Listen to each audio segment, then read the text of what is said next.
आदरणीय मित्रों, नमस्कार। मैं ओपी शर्मा ज्योतिषाचार्य नई विद्या ज्योतिष परामर्श केंद्र में पुनः एक बार आपसे रूबरू होता हूँ। जैसे कि धन योगों की आरंभ की हुई श्रृंखला में आज हम मीन लग्न से संबंधित धन योगों के बारे में चर्चा करते हैं। मीन लग्न जो कि 12 नंबर से आरंभ जिनकी कुंडली होती है, यह मीन लग्न होता है। और ये जब जन्म जातक का जन्म होता है तो उस समय पूर्व दिशा में जो राशि उदित होती है वो मीन लग्न होती है। यदि मीन लग्न होती है तो उससे संबंधित राज्यों कैसे बनते हैं मित्रों, उसके बारे में चर्चा करते हैं। इसके पूर्व हम कुंभ लग्न से तक के राजयोगों के बारे में बता चुके हैं। जिन लोगों के जन्म के समय मीन लग्न अर्थात 12 नंबर राशि उदित होती है उनके राजयोग धन योग इस प्रकार है। तो इसके सबसे पहले हमें मीन लग्न के जो द्वितीय भाव का स्वामी मंगल है, पंचम भाव का स्वामी चंद्रमा है और नवम भाव का स्वामी पंचम भाव का स्वामी चंद्रमा, नवम भाव का स्वामी मंगल अर्थात नवम एवं द्वितीय भाव दोनों के स्वामी मंगल है और एकादश भाव का स्वामी शनि है। इनको नोट कर लेते हैं, अर्थात मंगल, शनि और चंद्रमा। तो मित्रों, ये जैसे कि मैंने पूर्व में बताया, ये केंद्र भाव है, ये 4 भाव, ये और ये त्रिकोण भाव। केंद्र भाव को विष्णु भाव कहते हैं और त्रिकोण भाव को लक्ष्मी भाव कहते हैं। तो धन योगों में हम जैसे कि मंगल यदि यहाँ पर द्वितीय भाव में बैठे या पंचम भाव में बैठे, या ये मंगल यहाँ पर अपने नवम भाव में बैठे या एकादश भाव में बैठे, तो ये मंगल धन योग बनाता है। पंचम भाव में ये मंगल नीच का हो जाता है, लेकिन यदि नीच का भंग हो जाता है तो ये यहाँ भी लक्ष्मी धन योग का निर्माण करता है। और यदि ये चंद्रमा यहाँ पर बैठ जाए अपनी राशि में पंचम में, या ये चंद्रमा नवम में बैठ जाए अपनी राशि में, हालांकि यहाँ नीच होता है तो लेकिन मंगल का नीच होता है, भंग हो जाता है, तो ये जो चंद्रमा है वो धन योग बनाता है। और यही मंगल यदि यहाँ एकादश में बैठता है तब भी ये धन योग बनाता है। और ये मंगल यदि धन भाव में बैठता है तब भी ये चंद्रमा धन योग का निर्माण करता है।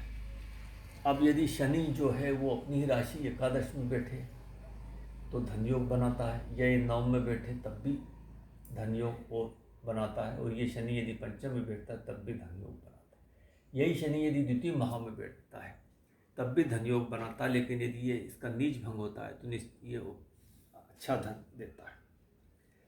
अब यदि ये मंगल जो है वो यहाँ पर एकादश में बैठ जाए, या एकादश का स्वामी जो शनि है वो धन भाव में बैठ जाए यहाँ द्वितीय में, तो ये बड़ा धन योग है।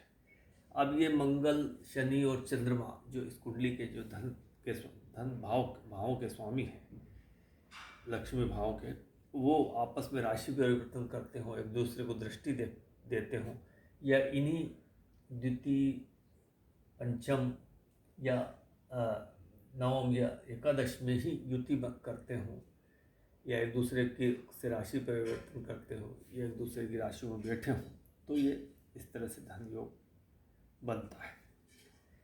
अब हम वसीयत से धन कैसे जातक को प्राप्त होता है, वसीयत से धन संपदा कैसे प्राप्त होती है। तो मित्रों, वसीयत से संबंधित अष्टम भाव होता है और अष्टम का स्वामी इस कुंडली में होता है शुक्र। शुक्र यदि यहीं बैठ जाए तो जातक को धन संपदा वसीयत के रूप में प्राप्त होती है। या ये शुक्र यहाँ पर धन भाव में बैठकर यहाँ इसको दृष्टि देता है अपनी सात्विक दृष्टि से, तब भी जातक को वसीयत से धन प्राप्त होगा।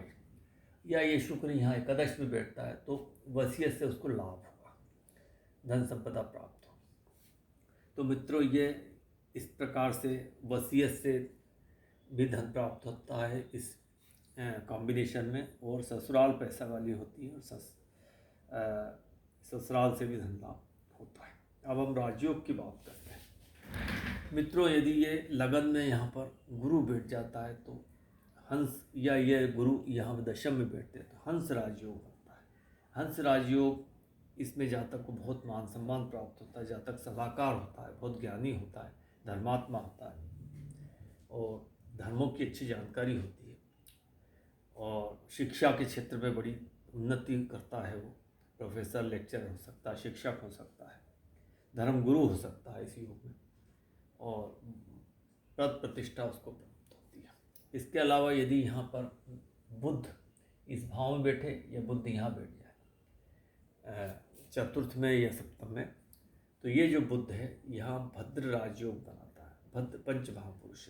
और ये भद्र पंच महापुरुष राजयोग में जातक बहुत ही इंटेलिजेंट होता है, बुद्धिमान होता है और बुद्धि से संबंध, अपनी बुद्धि और वाणी के द्वारा धन प्राप्त करता है, मान सम्मान प्राप्त करता है। वो अच्छा वकील हो सकता है, जज हो सकता है, अकाउंटेंट हो सकता है, अच्छा व्यापारी भी हो सकता है। या शुक्र यहाँ बैठ जाए तब शुक्र उच्च का होकर मालव राजयोग बनाएगा, तो इसमें जातक बहुत ही पद प्रतिष्ठा प्राप्त करेगा, लग्जरियस लाइफ होगी, वाहनों का सुख होगा, घर पुत्र स्त्री का उसको सुख प्राप्त होता है। यदि कुंडली का जो चतुर्थेश बुध वो यहाँ पंचम में बैठ जाए और पंचमेश चंद्रमा यहाँ बैठ जाए तो केंद्र त्रिकोण राजयोग है। तो इसमें जातक को धन अवश्य प्राप्त होता है और पद प्रतिष्ठा प्राप्त होती है, उसको मान सम्मान प्राप्त होता है और राजनीति में जनता में बहुत लोकप्रिय वो होता है। या यहाँ पर दशम का स्वामी गुरु नवम में बैठ जाए और नवमेश भाग्येश मंगल जो है वो दशम में बैठ जाए तो ये केंद्र कोण का राजयोग अर्थात धर्मा कर्माधिपति राजयोग है। ये बहुत बड़ा राजयोग है, बृहद पाराशर शास्त्र में बताया है इसमें। तो इसके माध्यम से जातक राजनीति में पद प्रतिष्ठा प्राप्त करता है, उच्च पद प्राप्त करता है, मंत्री बन सकता है, MP MLA बन सकता है। तो मित्रों, ये राजयोगों की चर्चा हमने की। अब हम लक्ष्मी योग की बात करते हैं। यदि लग्नेश गुरु अपने ही भाव में बैठा है और भाग्येश मंगल अपने भाव में बैठा हो तो ये लक्ष्मी योग है। या ये नवम का स्वामी मंगल यहाँ लगन में बैठ जाए और लगन का स्वामी गुरु यहाँ नवम भाव में बैठ जाए तब भी ये लक्ष्मी योग है। या ये दोनों केंद्र में या त्रिकोण में धन लाभ भाव में युति कर ले तब भी ये लक्ष्मी योग कहलाएगा। या ये जो लगन का स्वामी है वो दशम में बैठ जाए या अष्टम का ये स्वामी यहाँ धन भाव में बैठे या अपनी उच्च राशियों में बैठ जाए, जैसे लग्नेश यहाँ पर पंचम में बैठ जाए और भाग्येश यहाँ उच्च का होकर यहाँ एकादश में बैठ जाए तो ये भी लक्ष्मी योग है। या ये दोनों केंद्र में त्रिकोण में युति करे तब भी लक्ष्मी योग होता है।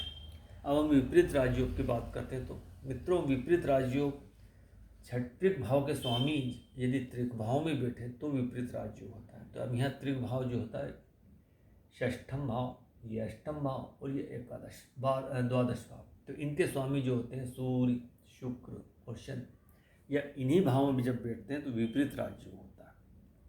अब जैसे सूर्य यहीं बैठ जाए तो ये विपरीत राजयोग होता है। या ये सूर्य यहाँ अष्टम में या द्वादश में बैठे तब भी विपरीत राजयोग होता है। या शुक्र यहाँ अष्टम में बैठ जाए तो विपरीत राजयोग, या ये शुक्र यहाँ बैठ जाए द्वादश में तब भी विपरीत राजयोग है। या ये शुक्र यहाँ पर षष्टम में बैठे तब भी विपरीत राजयोग, या ये शनि यहाँ द्वादश में बैठे, या ये शनि षष्टम में बैठे, या ये शनि अष्टम में बैठे तब भी विपरीत राजयोग कहलाता है। अब मित्रों, विपरीत राजयोग में जो कि ये रोग के भाव होते हैं, बीमारी का भाव है, जैसे षष्टम भाव बीमारी, ये साध्य बीमारी क्यूरेबल डिसीज, और ये जो भाव ये इनक्यूरेबल डिसीज असाध्य बीमारी, और ये अस्पताल, इनके भाव जब एक दूसरे की राशियों में बैठते हैं तो जातक रोगी अवश्य होता है, उसको बीमारी होती है। इसलिए लग्नेश का उच्च होना, लग्नेश का बलि होना आवश्यक है। अब इसमें लग्नेश गुरु यदि अच्छी स्थिति में हो, अच्छी डिग्री पे हो, केंद्र त्रिकोण में हो तो बीमारियों से लड़ पाएगा। और विपरीत राज्यों में मित्रों विपरीत परिस्थितियाँ उसके जीवन में आती है और वो विपरीत परिस्थितियों का सामना करता है और सामना करके उसको विपरीत परिस्थिति को परास्त कर जीवन में सफलता प्राप्त करता है, मान सम्मान प्राप्त करता है, धनवान प्राप्त। तो मित्रों, इस प्रकार से विपरीत राजयोग, जिसमें कि यदि षष्ठम भाव है, यहाँ पर हर्ष विपरीत राजयोग, यहाँ सरल विपरीत राजयोग, यहाँ हर्ष विपरीत राजयोग, यहाँ विमल विपरीत राजयोग कहा जाता है। तो मित्रों, इस प्रकार से ये द्वादश भाव में जो धनयोग की श्रृंखला आरंभ की है, तो आज यहाँ मीन लग्न के धनयोगों की चर्चा के बाद समाप्त होती। मित्रों, ये श्रृंखला आपको निश्चित पसंद आई होगी। ये वीडियो यदि आपको इन्फॉर्मेटिव लगे हों तो वीडियो को लाइक कीजिए, चैनल को सब्सक्राइब कीजिए, शेयर कीजिए। मित्रों, आपने ये वीडियो पूरा देखा, मैं इसके लिए आपको बहुत बहुत धन्यवाद देता हूँ। और आगे आने वाले वीडियो में हम नए विषय के साथ आपसे पुनः रूबरू होंगे। मित्रों, आपको बहुत बहुत धन्यवाद। नमस्कार।